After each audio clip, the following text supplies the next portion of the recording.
Hi, everybody. Welcome to the reboot of Lead with Love. Today, we're going to have 3 or 4 topics of different areas that we're going to cover and share with you those things that have come to light, whether it be through the media or through just plain experience. Basically, my personal experience, try to share with you some of the things that went wrong and some of the things that you can help with. One of those being dental insurance claims. So stay tuned right now. Lead with Hi,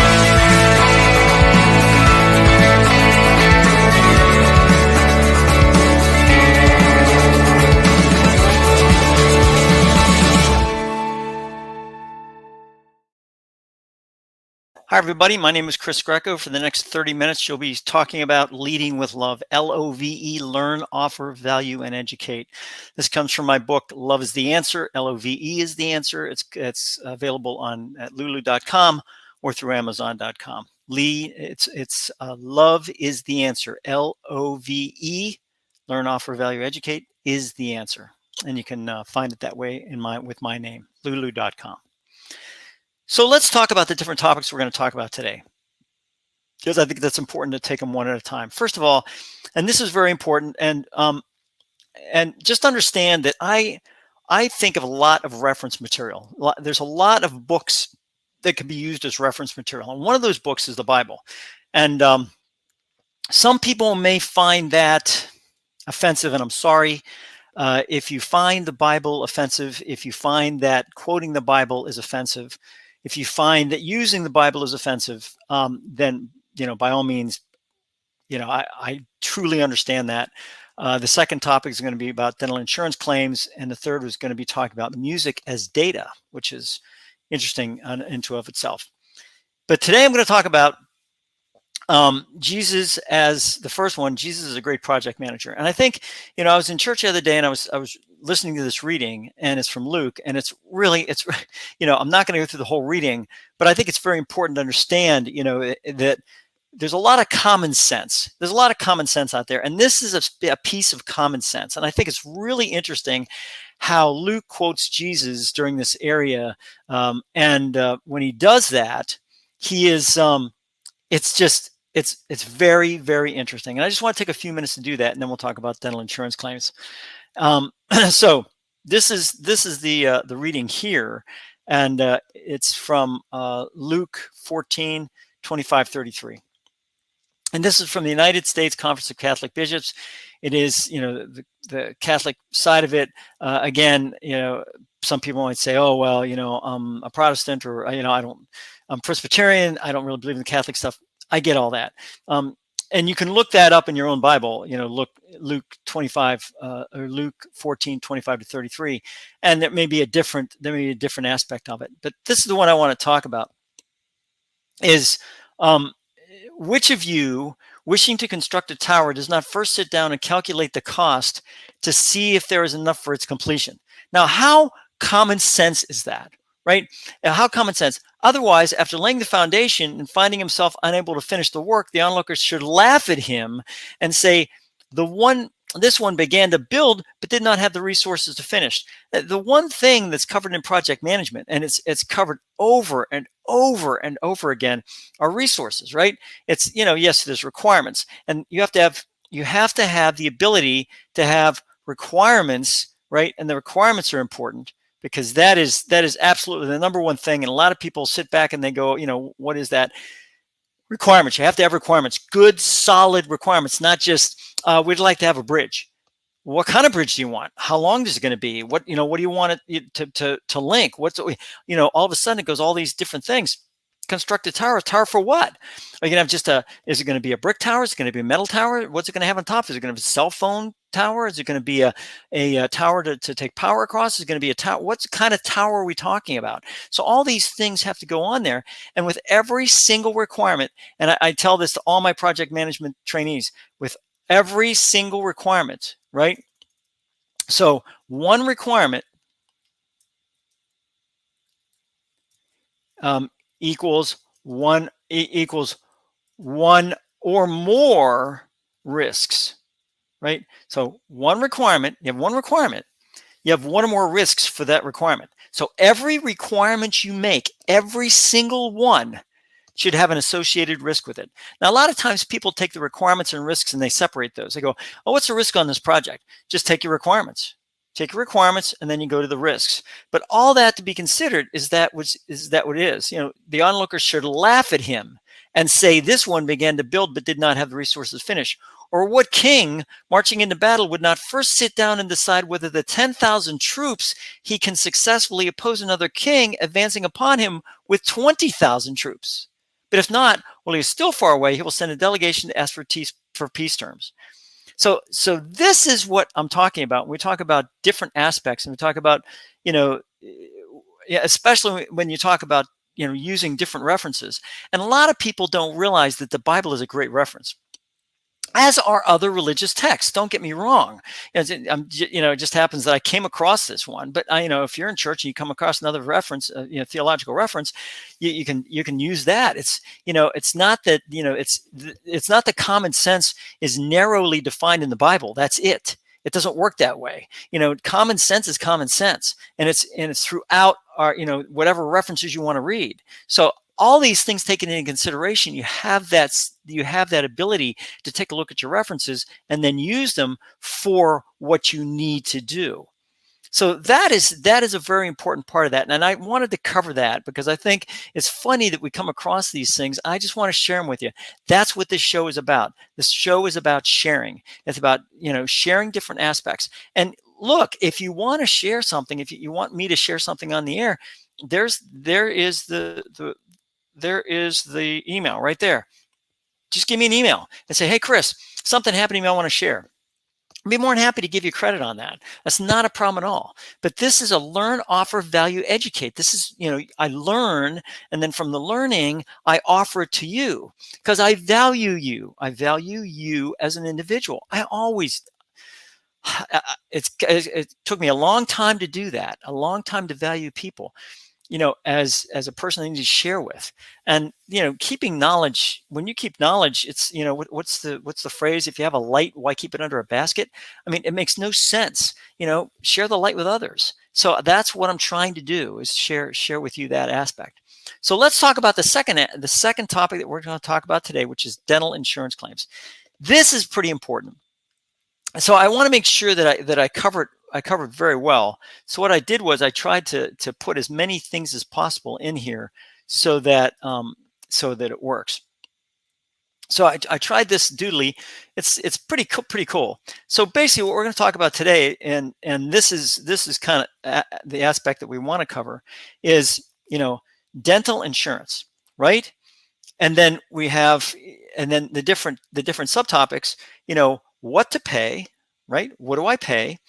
When do I pay it, right? Very important. And then, should I pay it? Should I pay it? So what to pay, and what we're going to do is start there, right? What does the explanation of benefits say? What they call the EOB, right? And we'll actually give an example of an EOB here in a second. But does it have zero in the amount you owe, right? So these questions, when we talk about these questions, what to pay is, what does your EOB say? And then, does it have a $0 amount in the amount you owe column? And then, these questions are really the most important. And because of that, we're going to take a look at an EOB, an actual honest to goodness EOB here. So this is an EOB. Right? This is now everything is redacted that has to do with that. But you can see, there was a porcelain ceramic crown here. There's a core buildup, and then you have here amount you owe. Now I'm going to bring this up a little bit here so you can see it. The amount you owe is $0. $0. Now it just so happens that the insurance company and the dental clinic have an agreement that the dental clinic will not charge you any more than the insurance company will allow. And this is very, very important. When I called the insurance company about this, they basically said that this was the deal, that they will not, the dental clinic will not charge you any more than what is allowed through the procedure by by the the the uh, um, the dental area, the dental insurance. So the amount allowed is zero, but your amount you owe is zero. And this is in blue, but for a reason, right? The amount you owe is zero. And then it talks about the different notes, and those notes are very important. And you need to read those notes, right? Rejected due to restricted documentation. The required documentation was not submitted. Your provider has been contacted. So at this point, and I think this is very important. At this point, we sit down and we say, okay, what happens next, type thing. So what do we do, right? So it's all about the money. It's all about aspects. So now we talk about the different aspects of, the main issue in this whole thing is that patients feel the need to pay the bills. I know I do. If I get a bill, then I feel the obligation to pay it. And it seems to be the case with older patients, the seniors that are out there, they get a bill, and most of them will pay it. Some of them will fight it, which I've learned fighting it is better. The dental office may send you a bill saying you owe the amount on the bill. But what you need to do is check to see what that bill is, and check to make sure that it's not charging you for something that the insurance company says you owe $0. Okay. If the amount you owe on the bill is different from the EOB amount, pay only the amount owed on the EOB. And you call them and you tell them, look, the explanation benefits say I owe this much. That's how much you're getting. And that's it. Because basically what they're saying is with this, and this is pretty important too. I was told this. When they put here the amount you owe, when they put here the amount you owe is zero, right? Because I think that's pretty important. When they put the amount you owe is zero right here. So basically what that means is that means you owe no money. They can't bill you. The dental, they can, of course. The dental office can bill you, but you call them and you say, look, the EOB says amount I owe is zero. I don't give you any money till the insurance company, because you're a premier partner, or whatever you want to call it, with the insurance company. I don't owe you any money till these insurance claims are properly filed and properly completed.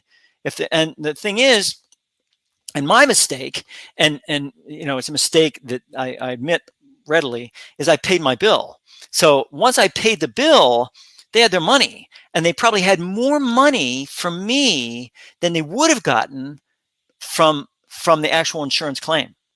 So basically what happened is that I gave them actually more money than I needed to give, I probably needed to give them. That is my fault. It's totally, I take absolute responsibility for that. My lack, ignorance is no excuse of the law. Same thing here. I messed up. Now, I fought it somewhat, and I was able to get some money back, but not nearly the amount that I actually paid in. And that's okay.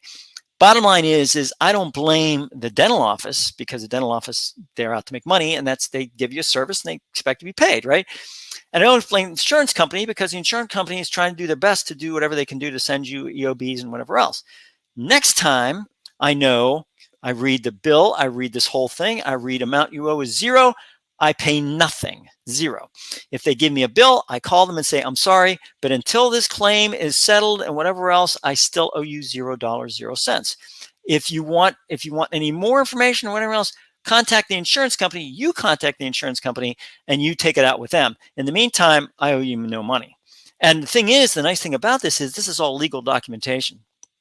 So if they attempt in any way, shape, or form to go for collection or anything else, as long as you keep these EOBs and as long as you document what you're doing, and every so often you maybe call the insurance company, make sure everything's okay. Bottom line is that you can take all that and you can pretty much fight any type of collection or anything else that they have to do. So don't be scared.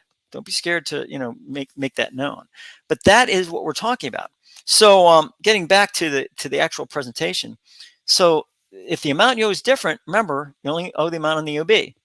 So, that's That's what it does. And that's, here's your invoice, right? And the invoice is, talks about different aspects and what's going on and all that. So this is, and interestingly enough, when you talk about a bill and you get a bill, it gets scary, right? Because all of a sudden it's like, wow, what do we do? How's that all work, right? So it's not, you know, a call to the dental office will usually be warranted should the bill arrive and not reconcile with the EOB. You got to call them because they may not know. The billing and the billing department and the claim submission department may not even be, talking to each other. So you have to be careful about that. Make sure that everybody knows what's going on, right? So if the dental the amount is especially important of the dental officer is if the dental office is a partner with your dental insurance. If they're a partner, and the insurance company told me, they cannot charge you any more than is allowed by the insurance. I mean, when they told me that, it was like, wow, that's part of the deal with the dental office. That's correct. So basically, it's like, wow, that's a very, very interesting. I know that's the way it's supposed to go, but I never realized it's the way it does go, right? So, I mean, it's those types of things when we talk about, how we're doing and what's going on there. We'll only accept the amount allowed by the insurance company. That's it. The caveat, right? That partnership, that's a partnership. Some call premier partnerships, some call it, whatever you want to call it. It's just, it's those types of things. So that's what we're talking about. So, the summary is this, always check your EOB when you get it, right? Always check to see how much you owe. Always call the dental office if you have any questions or anything else that you have to do with that. I mean, it really is interesting from the standpoint of people, and they talk about different aspects of it. And, and oh yeah, and one last thing. If you already have an account on your dental insurance, website, you can track your claim. And that's what they said to do. And the nice thing about it is, this could be useful if you have any issues, if you have anything that goes along with that, if you have any, if something happens in a specific procedure, then you have that ability to be able to do what needs to be done to make that claim good, right? So, I mean, you do not want to spend any more than you need to, especially on people with fixed income, right? I mean, if you want to do that, well, then, there's going to be an issue, because if you want to spend more money, go for it. Any company, anything that gives you a service, you want to spend more money for it, they'll take it in a second. But you don't want to do that. You want to pay that which is just, that which is deserved, earned, whatever you want to call it. And the thing is that, I get real antsy whenever I get a bill. It's like, oh my gosh, I got to pay this bill. I don't want, because it will act on your credit rating. I mean, if you don't act on a certain bill, if you don't pay a bill, that could develop into a credit rating issue. So it's best to get that reconciled right away. Call the dental office, call the dental insurance company, make sure that everything is covered, make sure the situation is, and I know it's a pain. I know it's inconvenient. I get it. This bit was 6 months, 7 months in the making. It was just a mess. And I learned a good lesson. I really did learn a good lesson from this whole thing. So that's basically, the areas I wanted to cover today. The last thing I wanted to cover was the music as data. And I just wanted to cover this real quickly. And in the show, I used to have the data show. And that's why I think this Lead with Love, I think what I'm going to do is I'm going to try to take this into the data aspect and into the worldview. It's going to try to cover a lot more things, because it seems people, they love these little snippets, boom, boom, boom, boom, boom. When you go into something and you go on, people just don't like to do that. So music is data. What is music? So music, everyone sits back and goes, how in heaven's name can you possibly have music as data? Well, let's take a look at this real quick. And I think this is kind of cool. So I'm going to go to uh, I'm going to go to, well, first of all, I want to make a shameless plug. That analyst walks into a bar graph. Just want to let you know, it's on Amazon. It's my book. It has to do with funny research studies, things that seem a little bit ridiculous, but anyways, that's the way it goes. So let's talk about this for a second. So let's talk about um, what they call the. I'm going to put in here the magic formula of music hits, right? And say, what is that? 10 secret pop music formulas, right? Simply put, there's no magic formula that allows songwriters to write hit songs. Established guidelines do that, right? Then it says, songwriting formula, 8 tips for 2020, right? Song length, don't bore us, get to the chorus. Hook, line, and sinker, memorable hook. Key to success, believe it or not, whether a song can be so all these things, they do that. Now, how do they do that? How do they get this type of formula? How do they figure it out, right? Is there for TikTok song success? Showcase the magic formula for making hit music. The hit songwriting formula. 8 tips for 2020 at this point in time. So let's just take a look at that. How to write songs. Call Me Maybe Deconstructed, right? Can song lyrics predict hits? And this is, song lyrics of the 1950s. So, I mean, basically what happens is when you have an open library like this, you can open a PDF, you can take a look at this. But I love looking at it because basically what it's built on data. You see this right here? Built on data, folks. I mean, we're just going to open this PDF here. But, we're just going to open a PDF. So if we, oh, well, never mind on that. I don't want that. Forget that.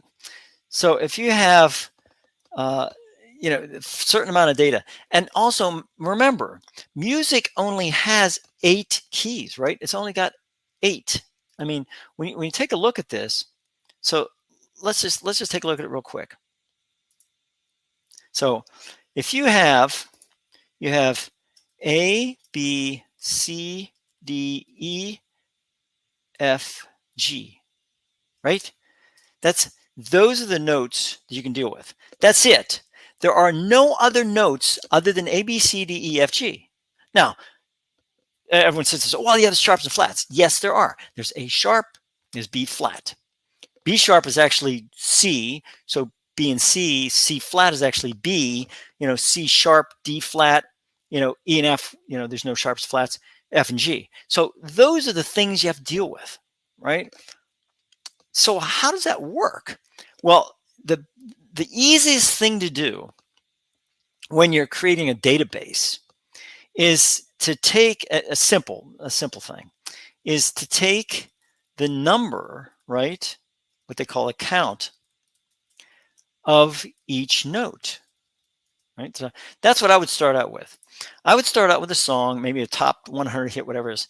Take the count of each note. How many A's are there? How many B's? How many C's? How many D's? How many E's? How many F's? How many G's? How many A sharps? B sharps? Or B flats? How many C sharps? How many D flats? How many D sharps? How many E flats? How many F sharps? How many G flats? How many G sharps, right? So you have all those, and then I would take the count of that and figure out, okay, there's a count. Then what you can do is you can take, so that would be the count of each number, each note. Then I would say the adjoining note, right? So which one adjoins the other one? Is there an E next to an F? Is there an F sharp next to a G? Is there, so all those different combinations. Now that's a lot of combinations, right? Basically 8 to the 10th. I mean, there's a lot of combinations there. But you could see if there's like one that actually stands out, and that's the adjoining note on either side. Or and the thing is also then next is going to be the timing, right? What's the timing on that? How does the timing work? So all these things you can start to build a literal database of music, and And then you can sit there and say, okay, well, what's the top 100 hit? Oh, this. Okay, what's the top 100 hit? This one. Is there any similarities between those? Is there any similarities that, of timing? Is there any similarities between a key? Is there any similarities between the number of notes? All these things go into, how that all works. So I just, thought I'd throw that out at you as saying because a lot of people have told me in the past that, data is data, but you can do anything. You can make anything data. You can make anything data, anything, name it. Email me, say, Chris, can you make this data? Yeah, you can. Here's how it's done. You can actually a step-by-step approach on all those things that go along with that. So this is what I want to leave you with, is that one, from the project management point of view, because that's what we talked about in the beginning, is requirements are important as a part of a resource of project management. Number one, right?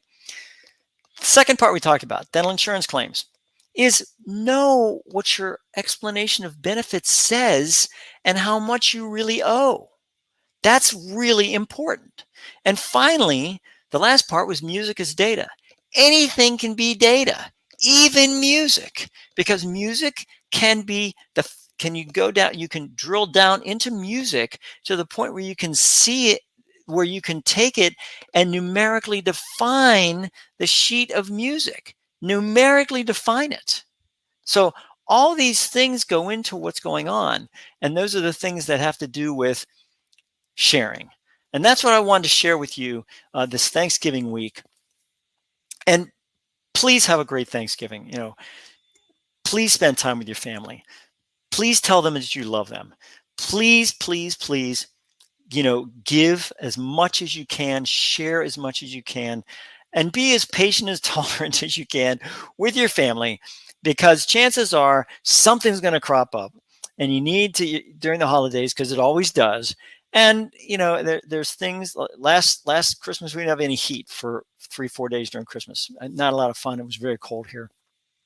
So it's those types of things. You just have to be kind of patient at times, and, a lot of tolerance, and it just all works.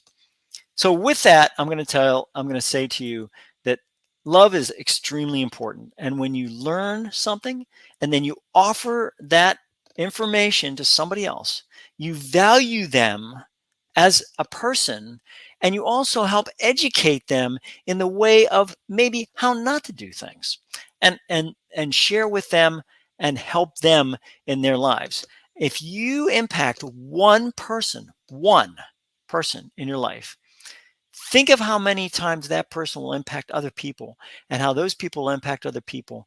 And all of a sudden, you have a lot better world, because that is what it's all about, is sharing. You must share, even if people don't want to listen. Sooner or later, they'll listen. Sooner or later, it'll just, all you're doing is planting the seed, letting it grow. It'll probably turn out that they'll say it's their idea, but who cares? As long as it helps them to conduct themselves in the society in which they are. So, folks, please learn, offer, value, and educate. Love is the answer. Have a happy Thanksgiving. Take care. Bye.